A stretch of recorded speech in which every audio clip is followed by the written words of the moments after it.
त्यांना गौरवण्यात आलं। अनेक प्रतिष्ठित विद्यापीठांकडून मानद डॉक्टरेट त्यांना देण्यात आली आहे।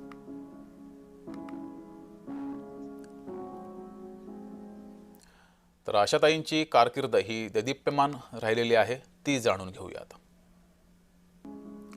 11,000 गाणी त्यांनी गायलेली आहेत। जगभरात सर्वाधिक गाणी गायल्याचा विक्रम हा आशाताई यांच्या नावावरती आहे। 1940च्या दशकात पार्श्वगायनाला त्यांनी सुरुवात केली।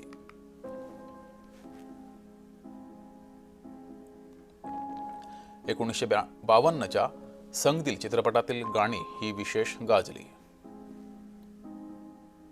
1957च्या नया दौर यामधील गाणी ही प्रचंड लोकप्रिय झाली। 1960च्या दशकापासून सर्व लोकप्रिय अभिनेत्रींसाठी आशाताईंनी पार्श्वगायन केलंय। ओ.पी. नय्यर, सचिन देव बर्मन, रवी या संगीतकारांसोबत कित्येक लोकप्रिय गाणी त्यांनी गायलेली आहेत। राहुल देव बर्मन, खय्याम शंकर जयकिशन, लक्ष्मीकांत प्यारेलाल यांच्यासोबत अनेक गाणी आशाताईंनी गायलेली आहेत आणि ती गाणी गाजली सुद्धा। 1981 मध्ये आलेल्या उमराव जान मधील गझल या प्रचंड गाजल्या। उमराव जान मधील गाण्यासाठी पहिला राष्ट्रीय चित्रपट पुरस्कार त्यांना देण्यात आला। इजाजत मधील मेरा कुछ सामान या गाण्यासाठी 1987 मध्ये दुसरा राष्ट्रीय चित्रपट पुरस्काराने त्यांना गौरवलं गेलं। 1995 मध्ये वयाच्या 62व्या वर्षी रंगीला मधील तन्हा तन्हा गाणं प्रचंड गाजलं आणि प्रचंड लोकप्रिय झालं। 2000च्या दशकात सुद्धा आशाताईंची अनेक गाणी ही गाजली।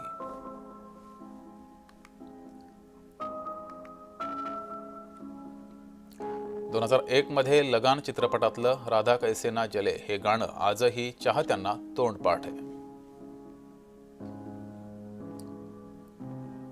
अदनान सामी सोबतचं कभी तो नजर मिलाओ हे गाणं प्रचंड गाजलं।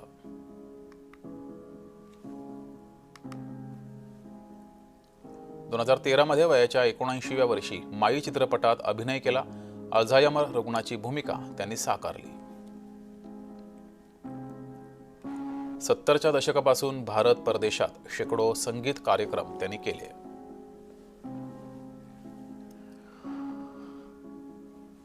उद्योजका म्हणूनही प्रचंड यश आशाताईंनी मिळवलं। अनेक देशात त्यांचे रेस्टॉरंट्स आहेत।